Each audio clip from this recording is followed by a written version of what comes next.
কারাগারে এমন একটা সেল যেটা প্রায় 50 বছর আগে বন্ধ করে দেয়া হয়েছে, কিন্তু সেই সেলে আজ এত বছর পর একটা জীবিত মানুষ পাওয়া যায় যে বলতে পারে না কথা এবং শুনতে পায় না কানে, আর যে কিনা এখানে 250 বছর ধরে বন্দী আছে। কিন্তু কিভাবে এটা সম্ভব? বিনা খাবারে বিনা পানিতে সে কিভাবে এত বছর বেঁচে আছে? আর এই রহস্যময় ব্যক্তিটি বা কে? তার আসল পরিচয় বা কি? এই রহস্যের জট খুলব আজকের এক্সপ্লানেশনে। দুর্দান্ত সাসপেন্স থ্রিলার গল্প নিয়ে নির্মিত এই সিরিজটির নাম কারাগার। চঞ্চল চৌধুরীর অভিনয়ে এই সিরিজটি একটি মাস্টারপিস সিরিজ, যেটির কাহিনী আপনাকে শুরু থেকে শেষ পর্যন্ত একদম ধরে রাখবে। সেই সাথে এই সিরিজের শেষের টুইস্ট থাকবে আপনার কল্পনারও বাইরে। তাই অবশ্যই শেষ পর্যন্ত দেখবেন, অবশ্যই সাবস্ক্রাইব করে রাখবেন। আকাশনগর কেন্দ্রীয় কারাগার। ফাঁসির মঞ্চে 4 জন কয়েদিকে দেখা যায়, যাদের মধ্যে একজন এই জেলের বড় জল্লাদ। তাকে সবাই মিয়া ভাই বলে ডাকে। জল্লাদ হওয়ার একটা সুবিধা হলো, তারা যদি কাউকে ফাঁসি দিতে পারে তবে তাদের 2 মাসের সাজা কম করে দেয়া হয়। বড় জল্লাদ বাকি 3 জন কয়েদিকে বলে, আমার নাজাতের সময় হয়ে গেছে, তাই আমার পরে তোমাদের মধ্যে যে কোনো একজনই হবে এই জেলের পরবর্তী জল্লাদ। যে ফাঁসির দড়িতে ভালো করে মোম লাগাতে পারে তাকে আমি এই জেলের জল্লাদ বানাবো। এরপর জেলের মোস্তাক আহমেদকে দেখানো হয়। তার সিনিয়র অর্থাৎ আইজি তাকে বকাঝকা করছে, কারণ তাদের জেলে একজন মহিলা ঢুকেছিল, যার ভিডিও ফুটেজ সোশ্যাল মিডিয়াতে লিক হয়ে গেছে, যার ফলে তাদের জেলের রেপুটেশন খারাপ হয়ে যাচ্ছে। তাই আইজি তাকে বলে মহিলাটি কে এবং কার কাছে এসেছিল সেটা খুঁজে বের করতে বলে, এবং এর জন্য তাকে 7 দিনের সময় দেওয়া হয়।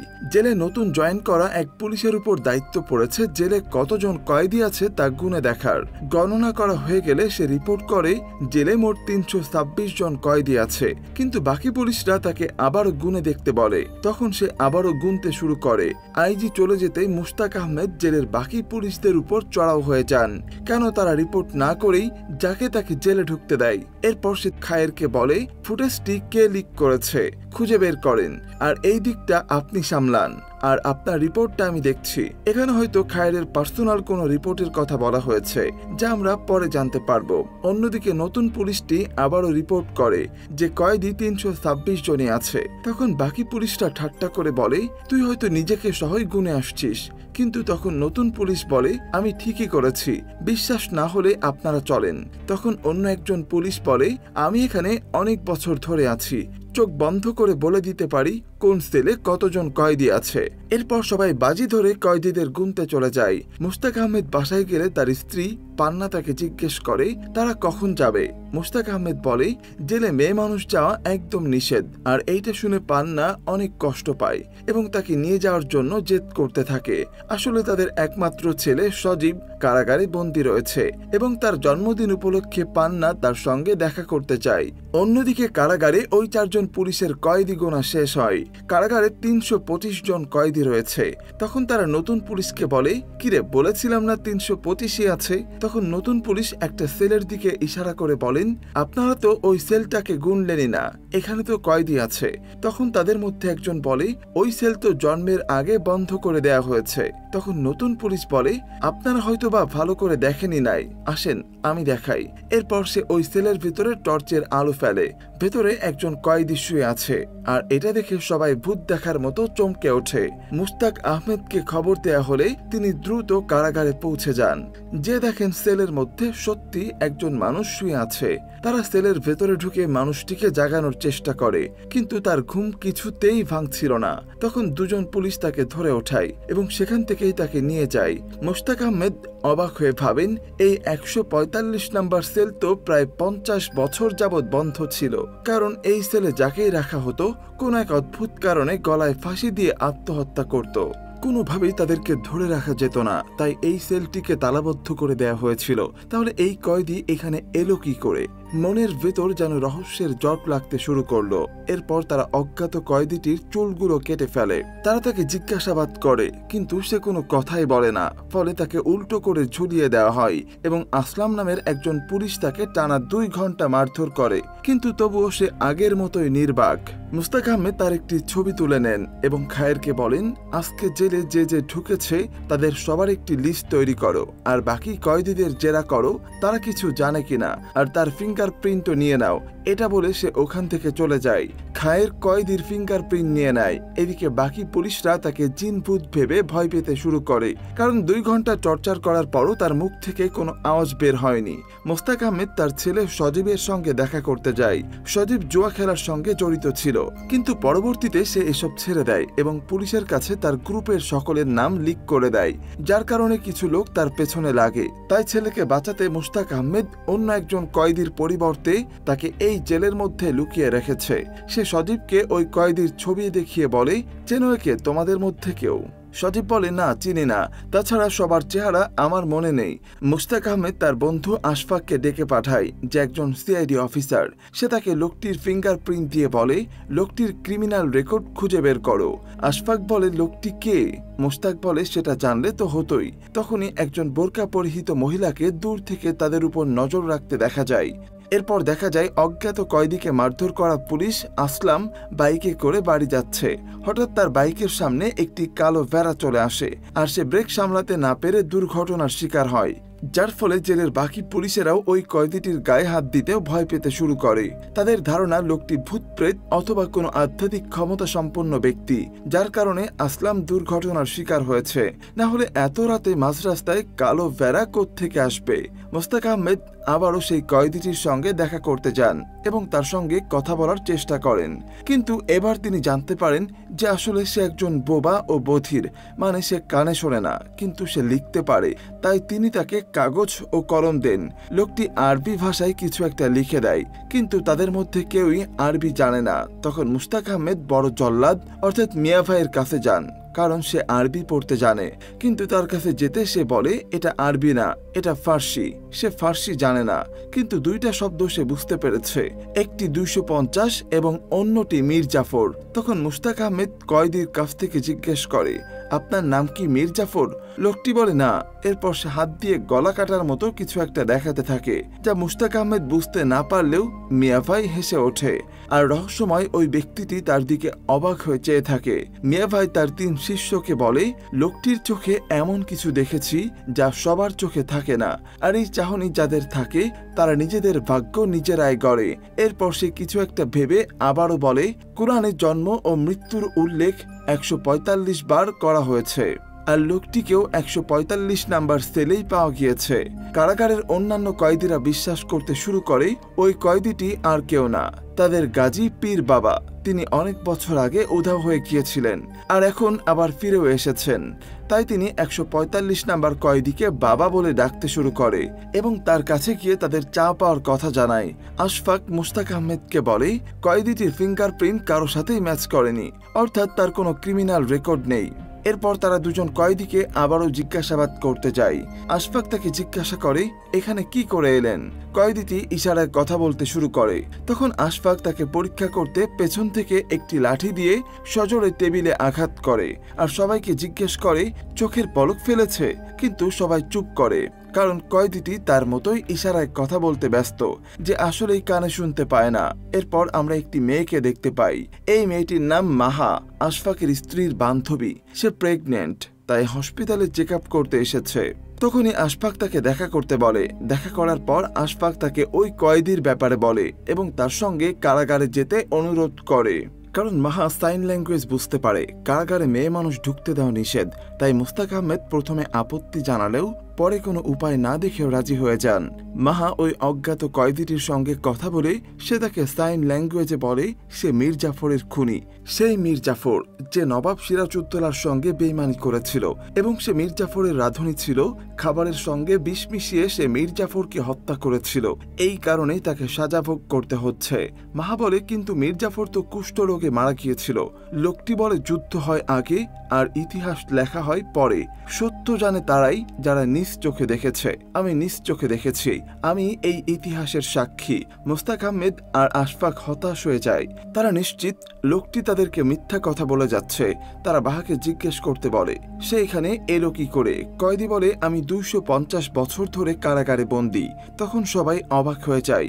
একটা মানুষ কি কখনো 250 বছর বাঁচতে পারে? আর সে এই কারাগারে 250 বছর ধরে বন্দী থাকলে তাদের চোখে কেন পড়ল না? পরদিন মুশতাক আহমেদকে কবরস্থানে দেখা যায়। তার যমজ সন্তান ছিল, যাদের মধ্যে একজন জন্মের সময় মারা যায়, এবং সেখানে আবারও সে বোরকা পরা মহিলাটিকে দেখা যায়। এরপর মাকে আমরা একটি হাসপাতালে দেখতে পাই। তার মা হাসপাতালে লাইফ সাপোর্টে রয়েছে, তিনি যে কোনো সময় মারা যেতে পারেন। তাই মাহা তার বাবাকে খুঁজে বের করতে চায়। সে আশফাককেও তার বাবার ব্যাপারে খোঁজ নিতে বলেছিল, আর খোঁজ নিয়ে জানা যায় তার বাবা মারা গিয়েছে। অথচ তার মা অসুস্থ হওয়ার আগে একটি ভিডিওতে বলেছিল বাবা বেঁচে আছেন। আশফাক মাহাকে নিয়ে আবারও সেই কয়েদিটির কাছে যায়। মাহা তাকে জিজ্ঞেস করে, 250 বছর ধরে আপনি কোথায় ছিলেন? কয়েদিটি বলে, আমি আন্দামান কারাগারে ছিলাম, কিন্তু ঘুম থেকে জেগে উঠে দেখি আমি এই কারাগারে। এরপর সে মুশতাক আহমেদের দিকে ইশারা করে বলে, উনি সব জানেন। কেউ এখানে মরতে আসে, কেউ আবার মারতে। এই কারাগারে এমন অনেক কয়েদি আছে যারা অন্যের দোষে জেল খাটছে। আশফাক মাহাকে জিজ্ঞেস করতে বলে, কে এখানে বিনা দোষে জেল খাটছে? তখন কয়েদি বলে, 302 নম্বর কয়েদি, আর যে প্রকৃতপক্ষে দোষী সে এখন পাগলাগারদে পাগল সেজে লুকিয়ে আছে। তখনই হঠাৎ জেলে সকল কয়েদিরা থালা বাসন বাজাতে শুরু করে, কারণ তারা ভেবেছে হয়তো পুলিশেরা তাদের পীর বাবাকে টর্চার করছে। এদিকে কক্ষে শুধুমাত্র মাহা এবং কয়েদিটি রয়েছে, কারণ সবাই থালা বাসন বাজানোর শব্দ শুনে বাইরে চলে গেছে। হঠাৎ মাহা খেয়াল করে কয়েদিটি তার পেটের দিকে এমনভাবে তাকিয়ে আছে যেন সে দেখতে পাচ্ছে মাহা প্রেগনেন্ট। মাহা তখন অনেক ঘাবড়ে যায়। সে দ্রুত কারাগার থেকে বের হতে যায়। তখনই আশফাক তাকে জিজ্ঞেস করে, কোথায় যাচ্ছ? মাহা বলে, কেউ নেই। উনি এত কিছু কি করে জানেন? এটা বলেই সে সেখান থেকে চলে যায়। আর আশফাক এবং মোস্তাক অবাক হয়ে যান এবং ভাবেন এমন কি বলেছে লোকটা তাকে। এরপর তারা দুজন 302 নম্বর কয়েদিকে ডেকে পাঠায়। তার নাম ওমর শরীফ। একজন হাই প্রোফাইল ব্যক্তিকে খুনের অভিযোগে সে এখানে এসেছে। ওমর বলে, আমি কোনো খুন করিনি। খুন করেছে রাধেশ্বর পাল নামের এক ব্যক্তি, যে নকল পরিচয়ে স্যারের ড্রাইভার সেজে এসেছিল। সে পলাতক, তাই কাউকে না পেয়ে আমার কাঁধেই দোষ চাপিয়ে দেওয়া হয়েছে। তখন আশফাক কয়েদিকে নিয়ে 145 নম্বর সেলের কাছে যায়, আর কয়েদিকে জিজ্ঞেস করে আসল খুনি কোথায়। তখন সে আশফাকের ডায়েরিতে একটা ঠিকানা লিখে দেয় এবং আশফাক ও রহস্যের সন্ধানে বেরিয়ে পড়ে। মুশতাক আহমেদ মাহার সঙ্গে দেখা করতে হাসপাতালে যায়। সে তাকে অনুরোধ করে আরও একবার তাদেরকে সাহায্য করতে। মাহা তার কাছে শর্ত রাখে, যদি আপনি তার সঙ্গে আমাকে একা কথা বলার সুযোগ দেন তাহলে আমি রাজি। মুশতাক আহমেদ রাজি হয়। এরপর মুশতাক আহমেদ আতাউর নামের এক লোকের বাড়িতে যায়। আর এই আতাউরই সেই কয়েদি যার পরিবর্তে সে তার ছেলেকে জেলে লুকিয়ে রেখেছে। এখন তার ছেলের ভিসা রেডি হয়ে গেছে, তাই সে আতাউরকে নিতে এসেছে। আর এর জন্য তার পরিবারকে মোটা অঙ্কের টাকাও দেয়া হয়েছে। কিন্তু তা সত্ত্বেও আতাউরের স্ত্রী তাকে মিথ্যা বলে যে আতাউর দুবাই চলে গেছে। এখানেও সেই বোরকা পরা মহিলাটাকে দেখা যায়। সে মুশতাক আহমেদের উপর নজর রাখছে, কিন্তু কেন তা আমরা পরে জানতে পারবো। কারাগারে ফিরে যাওয়ার পর খায়ের মুশতাক আহমেদকে কয়েদি ট্রান্সফারের একটা চিঠি দেখায়, যা উপর মহল থেকে এসেছে। মুশতাক আহমেদ চিন্তায় পড়ে যান। 145 নম্বর কয়েদির ব্যাপারটা বাইরে ছড়িয়ে পড়লে তার চাকরি চলে যাবে। হঠাৎ তিনি খেয়াল করেন তাদের কারাগারে যে ফুটেজটি লিক হয়েছিল তার ক্যামেরা যেখানে থাকার কথা সেখানে নেই। এমনকি সেখানে কোনো ক্যামেরায় কখনো ইনস্টল করা হয়নি। তাহলে এই সিসিটিভির ফুটেজগুলো এলো কোথা থেকে? পরের দিন খায়ের বড় জল্লাদের 3 জন শিষ্যর মধ্যে একজনকে বলে 145 নম্বর কয়েদিকে মেরে ফাঁসিতে ঝোলাতে হবে, যার পরিবর্তে তাকেই পরবর্তী জল্লাদ বানানো হবে। কারণ সিসিটিভির ফুটেজের কারণে এমনিতেই তাদের অনেক সমস্যার সম্মুখীন হতে হচ্ছে। অজ্ঞাত লোকটির ব্যাপারটা লিক হয়ে গেলে তারা আরো বিপদে পড়ে যাবে। তাই খায়ের তাকে মেরে ফেলার সিদ্ধান্ত নিয়েছে। অন্যদিকে আশফাক আসল খুনিকে পাগলাগারদ থেকে খুঁজে বের করে কেসটি সলভ করে ফেলে। আর সেও বিশ্বাস করে ফেলে লোকটির হয়তো কোনো আধ্যাত্মিক ক্ষমতা রয়েছে।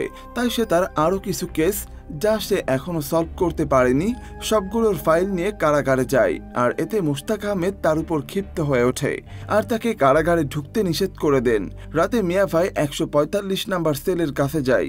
সে একটি সুপারি সেলের ভেতরে ছুঁড়ে মারে, যা একটি পাথরের উপরে গিয়ে পড়ে। আর এটা দেখে কয়েদি অনেক অবাক হয়ে যায়। তখন মিয়া ভাই তাকে বলে সে জানে যে সে কিভাবে এই সেলে ঢুকেছে, কিন্তু তার উদ্দেশ্যটা এখনো অজানা। যার মানে মিয়া ভাইয়ের ধারণা লোকটি এই সেলে থাকা একটি সুড়ঙ্গ পথ যা ব্রিটিশ আমলে তৈরি হয়েছিল। সেই পথ দিয়েই কারাগারে ঢুকেছে তার কোনো এক উদ্দেশ্য সাধন করতে। কিন্তু আসলেই কি তাই নাকি? সে কে? আসলেই 250 বছর ধরে বেঁচে আছে এই 145 নাম্বার সেলের ভেতরে।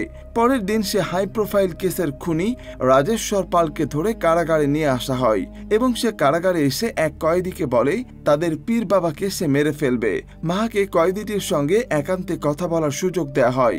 মাহা তাকে জিজ্ঞেস করে, আপনি কি করে জানেন আমি প্রেগনেন্ট? উত্তরে কয়েদিটি বলে, চোখ দেখে। এরপর মাহা তাকে তার মায়ের ভিডিওটি দেখিয়ে বলে, তাহলে ওনার চোখ দেখে বলেন, আমার বাবা কি বেঁচে আছে? কোথায় আছেন উনি? লোকটি তার কাছে কাগজ কলম চেয়ে নেয় এবং সে ফ্রেঞ্চ ভাষায় কিছু একটা লিখতে শুরু করে। এরপর সে কাগজটি মাহাকে দিলে মাহা অবাক হয়ে যায়। লোকটি এত ভালো ফ্রেঞ্চ জানে কিভাবে? সে মাহাকে ফাদার আলফ্রেন্ডের সঙ্গে দেখা করতে বলেছে। সেই সাথে একটা প্রজাপতি এঁকে দিয়ে সেটা ফাদারকে দিতে বলে। ফাদারই তাকে বলতে পারবে তার বাবা কোথায় আছে। অতঃপর সেই রাত আসে যে রাতেই অজ্ঞাত ওই কয়েদিটিকে খুন করা হবে। কিন্তু সেদিন সকালে মুস্তাক আহমেদের বাসায় একটা চিঠি আসে। সেখানে লেখা ছিল, যতক্ষণ বাবা আছে ততক্ষণ সন্তান আছে, অর্থাৎ 145 নাম্বার কয়েদির কিছু হলে তার সন্তানকে মেরে ফেলা হবে। তৎক্ষণাৎ মুস্তাক আহমেদ কারাগারে ছুটে যায়। ইতিমধ্যে খায়ের সেই ছেলেটিকে 145 নাম্বার সেলের চাবি দিয়ে পাঠিয়ে দিয়েছে। মুস্তাক আহমেদ ছুটে যায় 145 নাম্বার সেলের কাছে। গিয়ে দেখেন কয়েদিকে শ্বাসরোধ করে মারার চেষ্টা চলছে। তখন তিনি দ্রুত সেলের ভেতরে ঢুকে ছেলেটিকে বাধা দেয় এবং কয়েদিটি অবাক চোখে মুস্তাক আহমেদের দিকে তাকিয়ে থাকে। অন্যদিকে মাহা ফাদার আলফ্রেডের সঙ্গে দেখা করতে যায়। ফাদার তাকে তার অফিসে নিয়ে যায় এবং সেখানে গিয়ে মাহা ডেভিড আদমস নামের একজন লেখকের বই দেখতে পায়, যার নাম দ্য ব্ল্যাক শিপ অব 1971। বইটি উল্টাতেই মাহা লেখকের একটি ছবি দেখতে পাই। আর তখনই আমরা চরম টুইস্ট দেখতে পাই। ওই লেখক আর কেউ নয়, 45 নাম্বার সেলের রহস্যময় কয়েদিটি। এদিকে রাজেশ্বর পাল 145 নাম্বার সেলের কাছে পৌঁছায়। রাজেশ্বর কয়েদিটিকে ডেকে বলে, আপনি তো তুফান লাগিয়ে দিয়েছেন। কয়েদিটি তাকে দেখে অনেক খুশি হয়ে যায়। সে রাজেশ্বরের কাছে এগিয়ে আসে আর তখনই সে প্রথমবারের মতো কথা বলে ওঠে। সে বলে, আসছিস? রাজেশ্বর বলে, হ্যাঁ কাকা, মুরব্বীকে তো তারা বেশি দিন এখানে রাখবে না, যা করার খুব তাড়াতাড়ি করতে হবে। কয়েদি তখন উদাস হয়ে যায় আর বলেন, আমার হাতেও সময় বেশি নেই। এদিকে মিয়া ভাই আড়াল থেকে তাদের সমস্ত কথোপকথন শুনতে পাচ্ছে। রাজেশ্বর জিজ্ঞেস করে, আপনার কি শরীর খারাপ? রহস্যময় লোকটি বলে, মায়ের শরীর ভালো নেই। এরকম হঠাৎ তার চেহারায় ক্রোধের ছাপ স্পষ্ট হয়ে ওঠে আর সে রাজেশ্বরকে বলে, শুরু করো। কিন্তু কি শুরু করবে? আর কে এই রহস্যময় ব্যক্তিটি? আর রাজেশ্বরী বা কে? কেন এবং কি উদ্দেশ্যে তারা এখানে এসেছে? এই সব প্রশ্নের উত্তর হয়তো আমরা কারাগার সিজন 2-তে পাবো। তো আপনারা যদি কারাগারের সিজন 2 দেখতে চান তাহলে অবশ্যই কমেন্টে সিজন 2 লিখে জানাবেন। আর সিজন 1 এর কাহিনী আপনাদের কাছে কেমন লাগলো সেটিও জানিয়ে দিন আমাদের কমেন্ট বক্সে। দেখা হচ্ছে সিজন 2 এর কাহিনী নিয়ে। ততক্ষণ সবাই ভালো থাকবেন, সুস্থ থাকবেন। ধন্যবাদ।